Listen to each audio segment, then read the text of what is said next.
Hello, everyone. I'm happy to be with you today.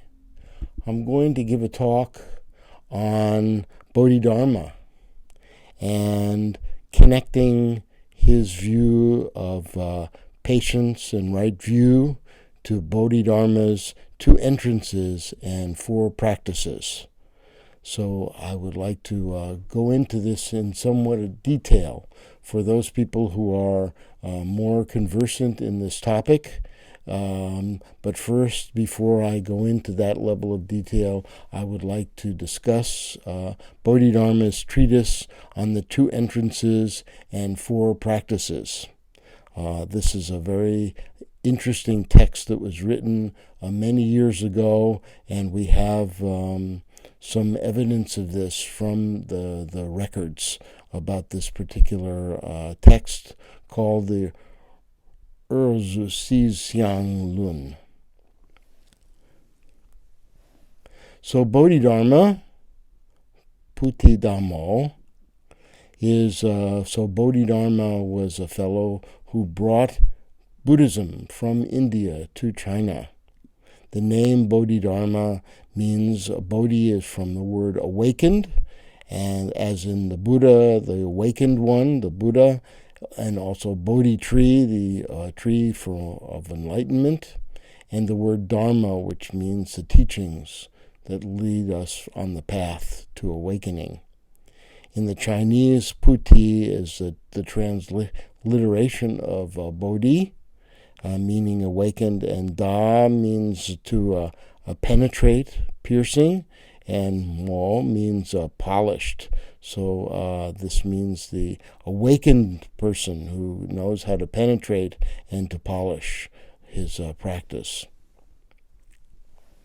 So who was Bodhidharma? So we say that he was the 28th lineage master after the Buddha in northern India. Originally, Bodhidharma probably from southern India, but he presided over Buddhism in the northern India area. He was the founder of the Chan lineage in China, as I stated. He left India. He was very popular, very well known in India. He was the leader of all of the schools. Thousands of monastics, of course, would have known that he was the leader of all of the schools of Buddhism. But he left India because basically there was a problem with Buddhism at that time where people were going to extremes.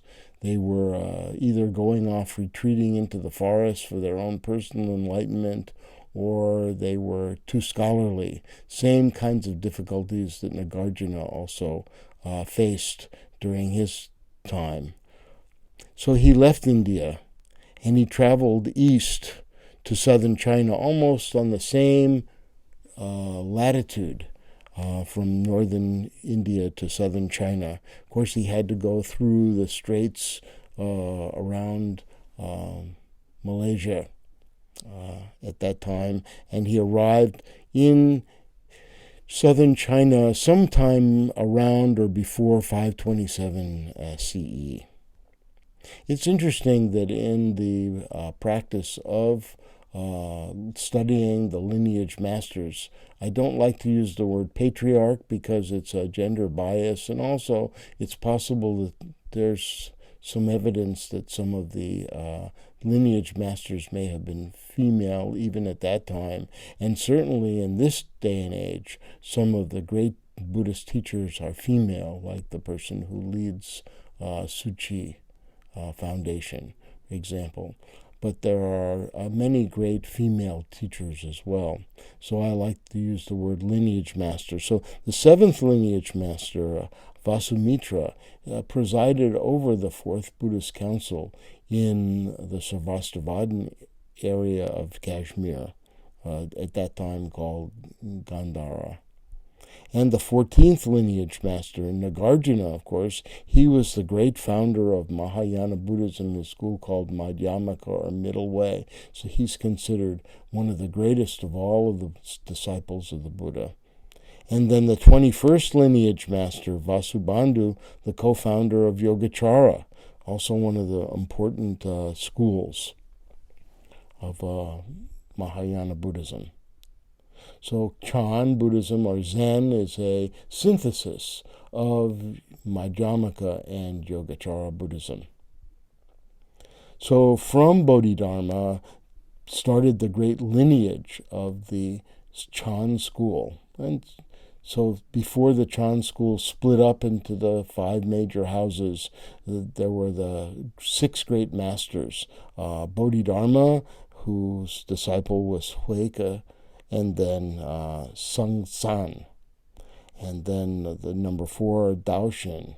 During Daoshin's period, also another great master that we like very much is named Master Farong of the Buffalo Head School.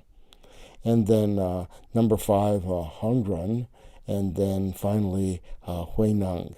So Huineng is considered the great master number 6 in the lineage of lineage masters, from whom many of the other houses of Chan and Zen Buddhism came from him. So this is why Bodhidharma is considered so important. So after he arrived in China, it didn't take long for people who had already been interested in Buddhism, because Buddhism was already in southern China in a less mature fashion, but there were many people interested, including the emperor of the Liang dynasty named Wu Di. So he's called Liang Wu Di. So he's a very, very important emperor at that time, because he lived for quite some time, and he also was very interested in Buddhism. So he heard of Bodhidharma's presence, and he asked Bodhidharma to come and to have a meeting with him. Well, you don't refuse the emperor. So Bodhidharma was required to go. So he traveled to what's now present-day Nanjing, and that was the capital at that time where the emperor was. And the emperor wanted to share with him his knowledge about Buddhism, and he asked to ask questions. He was very proud of his knowledge and his contributions to Buddhism. He had given a lot of money, he had supported, he had built them temples. He was somebody who even actually gave talks on some of the Buddhist scriptures. And so he was a supporter, a strong supporter. But he wanted to know from Bodhidharma, since he was the great master, how much merit he had accumulated. And the idea of merit means, how much was this going to help him in his life and in his future life? How many blessings would he receive from this? And so this was a famous dialogue that they had with each other, and I have it quoted here and translated for us.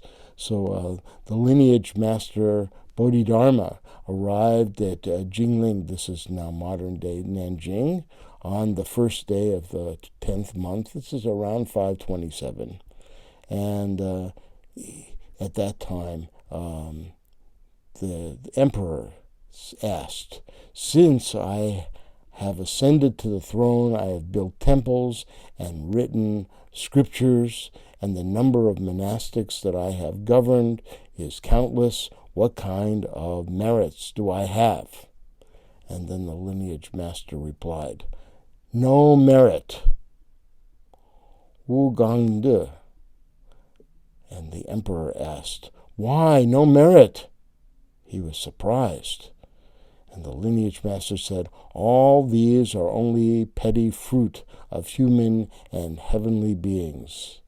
It is tainted cause, just like the shadow following the form. It is not real, although it appears to exist." And then the emperor asked, "Then what is the real merit?" And Bodhidharma said, "The pure and perfect wisdom realized the essence of emptiness and tranquility. This is the merit. This cannot be sought by mundane desires." And then the emperor asked, "What is the absolute meaning of the noble truths?" Bodhidharma replied, "There is only quiescence, no nobleness." And then the emperor asked, "Who is this person facing me?" And Bodhidharma answered, "Don't know." And the emperor was unable to grasp this meaning, and then the master knew that the emperor was not going to understand him, so he retired from his meeting.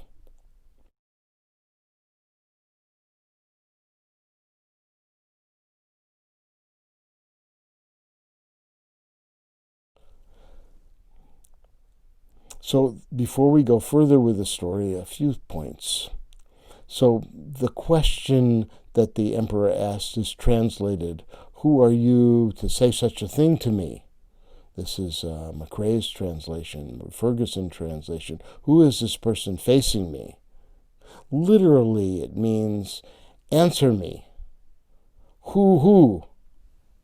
So they kind of filled in some blanks there. But my translation is, "Who do you think you are to talk to me like this?" Maybe a funnier translation. One of the monastics said that I could be a scriptwriter for a story on Bodhidharma. So the master said, "Don't know." This is bullshit. But the usual way that you say "don't know" in Chinese is buzhidao. So he didn't say it that way. He said, so this knowledge word, shi, also means consciousness. So it's possible, maybe, that we don't know because we weren't there, that Bodhidharma had a double meaning in what it was that he was saying. He was saying, "Don't know," but he was also saying, no consciousness in front of you. None of the skandhas. We are all empty of inherent existence. This is no form, no feeling, no consciousness. All of the five aggregates this way. So it's possible, maybe that's what he was meaning. But in any event, that evening, one of the and I've included here a slide from Master Shang Yen about his interpretation of this meeting, and also the Chinese. For those people who have an interest in knowledge about Chinese, they can actually see the dialogue as well. But that evening, a court attendant came to where he was staying at the palace, and he said, "You need to leave. You're going to be arrested in the morning." Maybe because the emperor was angry, maybe he wanted to ask him more questions and detain him, but they got Bodhidharma down to the river, and as the legend has it, he crossed the Yangtze River on a reed. So we have a painting here of Bodhidharma going across the river on a reed. Probably a reed boat. So he went all the way to Mount Sung, near Huayang, that's now the site of the Shaolin Temple. And this was quite a trek. He traveled there. This actually is about a travel of about 518 miles. If you walked every day 12 hours, it would take you 15 days to get there. So on modern roads. So this was probably quite a trek. But he arrived in Mount Song, and he went into a cave where he meditated, according to the story, for 9 years facing the wall. This is why he's called the wall-gazing Brahmin, or the wall-gazing person from India. Biguan. And he was found there by Huike, who had met Bodhidharma earlier when Bodhidharma was traveling around. And Huike was in a lot of distress. He was very anxious, and he wanted help. So he asked Bodhidharma to help him become his teacher. And he said to him, my mind is anxious, please pacify it. And Bodhidharma said, bring me your mind, and I will pacify it. And Huike said, although I've sought it, I cannot find it. There, Bodhidharma replied, I have pacified your mind. If only my therapy with people would be so easy. Huike woke up at that moment. He became aware of the fact that this was a great teacher and that he was going to be able to learn from him. Some of the stories have Huike cutting off his arm in the snow. Not very likely. There are numbers of stories about people cutting or using a knife to cut things off. And we need to understand the word for this in Chinese is not really to cut off an arm. It was probably meaning to cut off an attachment. Because you would not do harm to yourself. If he cut off his arm, he would have bled to death in the snow anyway. So not too likely. There are other stories about a master who would kill a cat, for example, and cut the cat. But really, this has to do with a technical understanding of the word, having a meaning of not attaching to or disconnecting, cutting off our attachments. So this is sometimes misunderstood by people who like stories and don't understand the teachings. Another story about Bodhidharma is when near the end of his life he wanted to transmit his teachings to the main disciple and to have him then become the next lineage master. He had 4 disciples that were studying with him, and he asked them to please respond to his question, to give their understanding of the teachings of the Buddha. So the first one to go, his name was Dafu, means a path assistant. He stepped forward and said, it is not bound by words and phrases. It is not separate from words and phrases. This is the fruition of the path, or the function of the path. And Bodhidharma said, you have attained my skin. And then the female monastic, her name is Zongchi, which means hold to the good, stepped up and said, it is like a glorious glimpse of the realm of Akshabhaya, Buddha. Seen once, it need not be seen again. And Bodhidharma said, you have attained my flesh.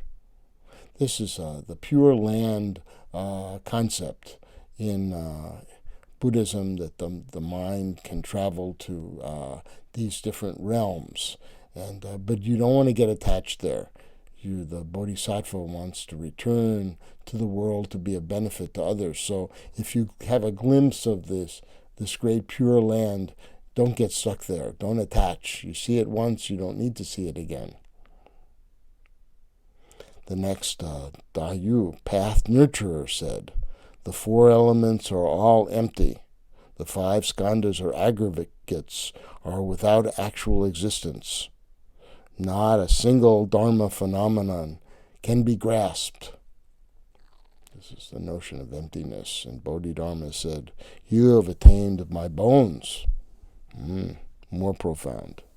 And finally, Huike, wisdom, ability, came forth, bowed deeply in silence, and stood up. Bodhidharma said, you have attained my marrow. Most profound. So this is the story. So for those interested in the Chinese, I have it here for you. And then there is the last story I'm going to give you, which is the legend of traveling back to India. Bodhidharma was reported buried after he passed away. However, 3 years later, a young boy reported seeing him walking on the mountain path back to India, and he was carrying one sandal. So there was a lot of controversy about this, and eventually they dug up the grave and they exhumed the body, but they found no skeleton at all, only one sandal in the empty grave. So at our monastery, we have a statue of Bodhidharma walking barefoot, and he's carrying one sandal attached to his arm. So if you ever come to the monastery, I will show it to you.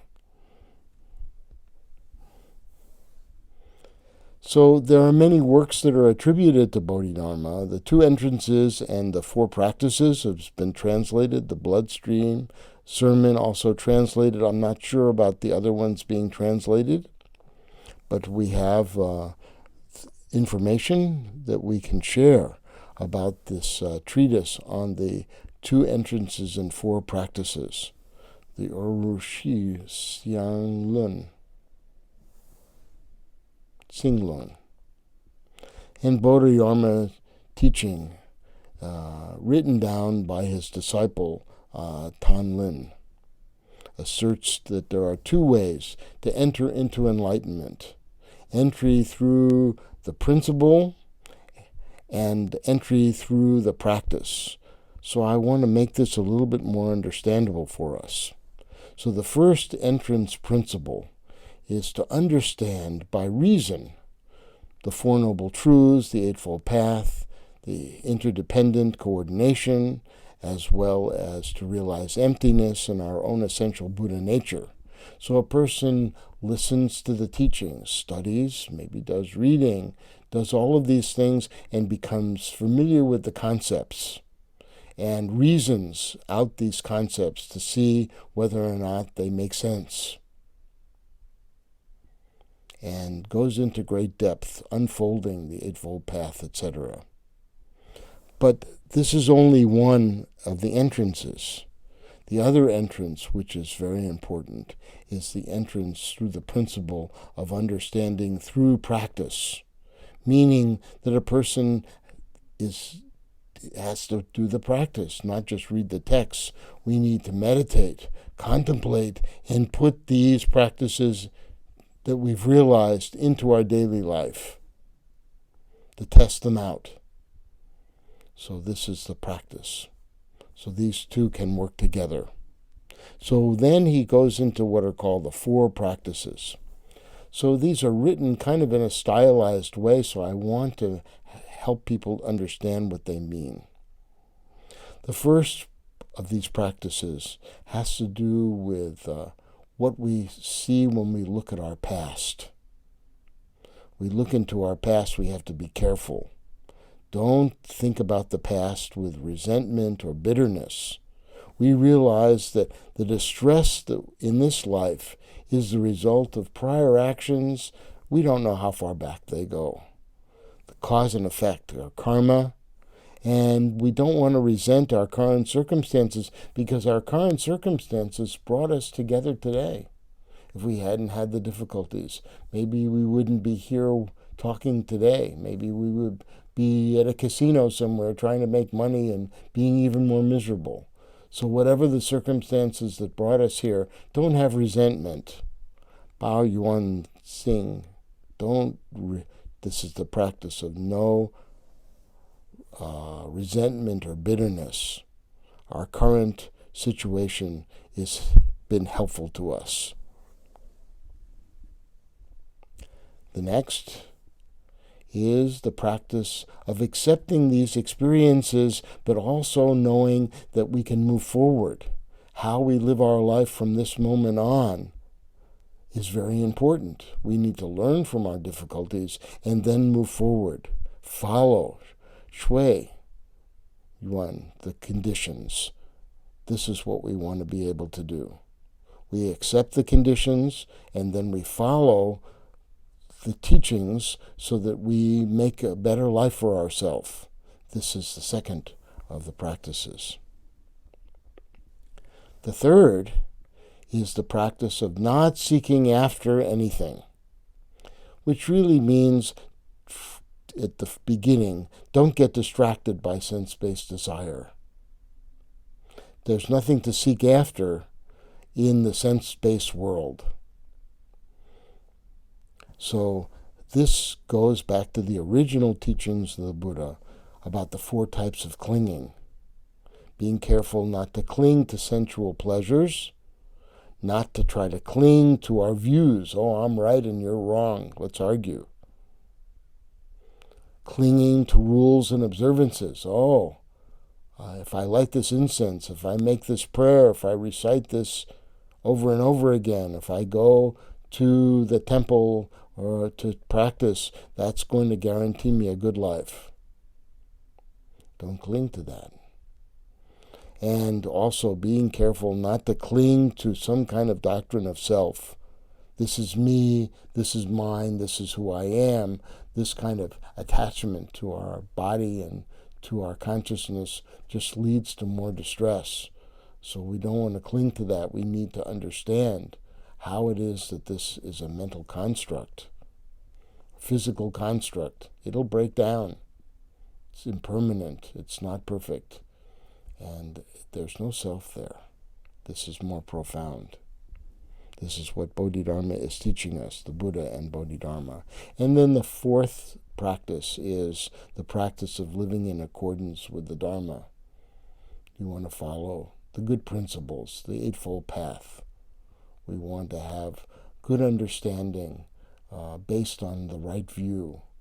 We want to be able to have the right intentions, be able to use speech in the right way, act in the right way, have a good livelihood that doesn't create harm, to have good energy and effort to be able to accomplish what we need to do, to be very mindful, paying attention, being able to calm the mind, then good concentration, going deeper into right concentration, into the higher levels. This is very important. These are the Eightfold Path that lead back into a higher level of understanding about right view and right intention, more transcendental or supramundane view of these things. So, coming back to right view, Zhang Jian, we can look at the Samaditthi Sutta, the original teaching of the Buddha about what is right view. So he teaches that the right views, this is a talk given by Sariputra in the presence of the Buddha. When he's asked by the group, what is right view?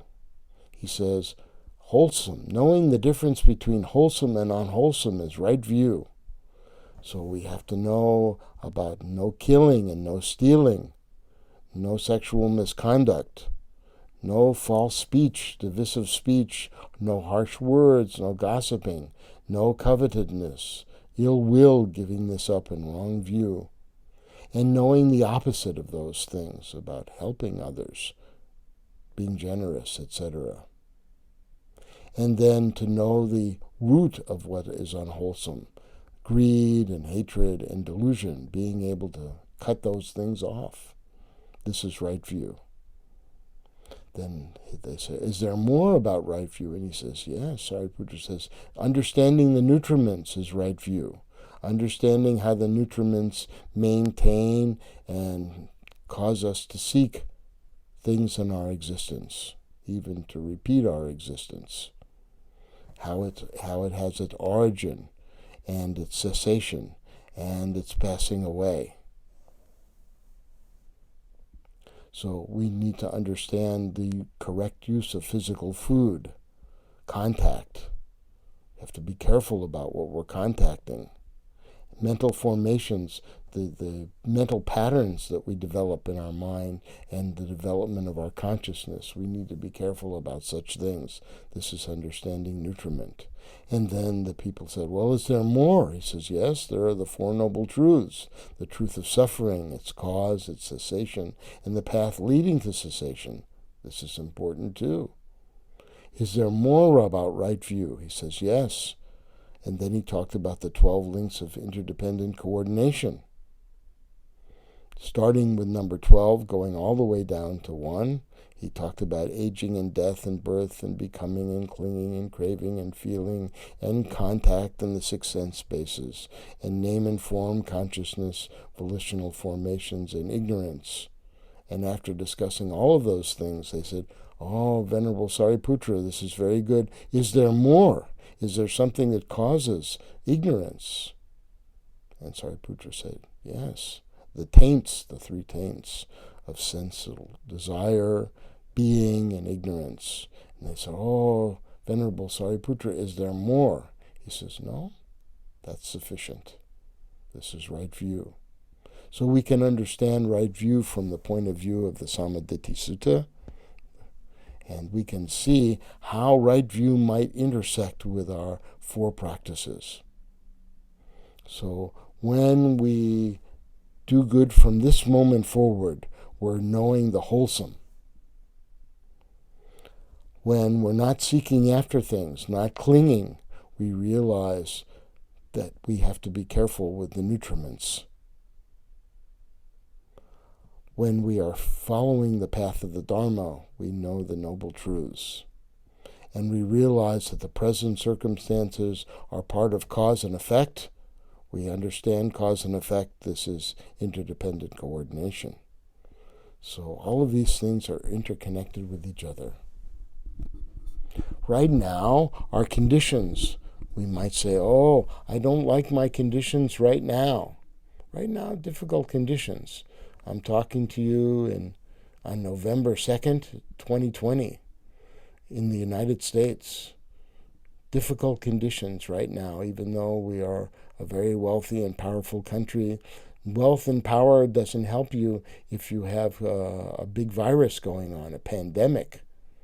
And then many people, they don't take precautions, they don't socially distance or wash their hands, and most importantly, they don't wear masks. So this spreads. Now the winter is coming. We're all indoors.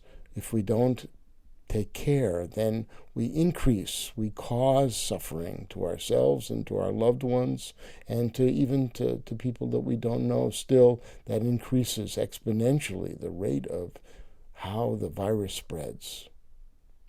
And today I'm talking to you the day before a big election. Lots of stress, lots of distress, people angry, people scared about the results, big anxiety. So the wise person, they learn to be patient. They know the future is unknown, and so they practice. They do good in their life every moment the best they can. They try not to be so attached and clinging to difficulties, to try to make things better, yes, but not to force ourselves into being distressed, trying to get what not possible. We follow the Dharma path. We try to be kind and caring towards others. And we realize that our present circumstances, not to blame ourselves or to blame others. This is just the result of just the natural course of cause and effect. Difficulties will arise. So I hope you enjoyed this little talk on Bodhidharma and his teaching of the two entrances and four practices. I hope it's something that will help us develop our right view and to develop some patience in dealing with this current set of situations. Even if you listen to this talk months or years from now, hopefully it will also have some relevance to you, even though the circumstances will be different. Things aren't permanent, they change. So thank you very much. And we dedicate this merit. We give in any merit that we've attained, we give it away. So even better to just give this gift of understanding to others. May all beings have happiness and the causes of happiness. May all beings be free from suffering and the causes of suffering. May all beings never be separated from the altruistic joy which is free from suffering. And may all beings dwell in the great equanimity which is free from attachment, aversion, and ignorance. Thank you all very much. And may you be peaceful and happy and healthy and live with ease.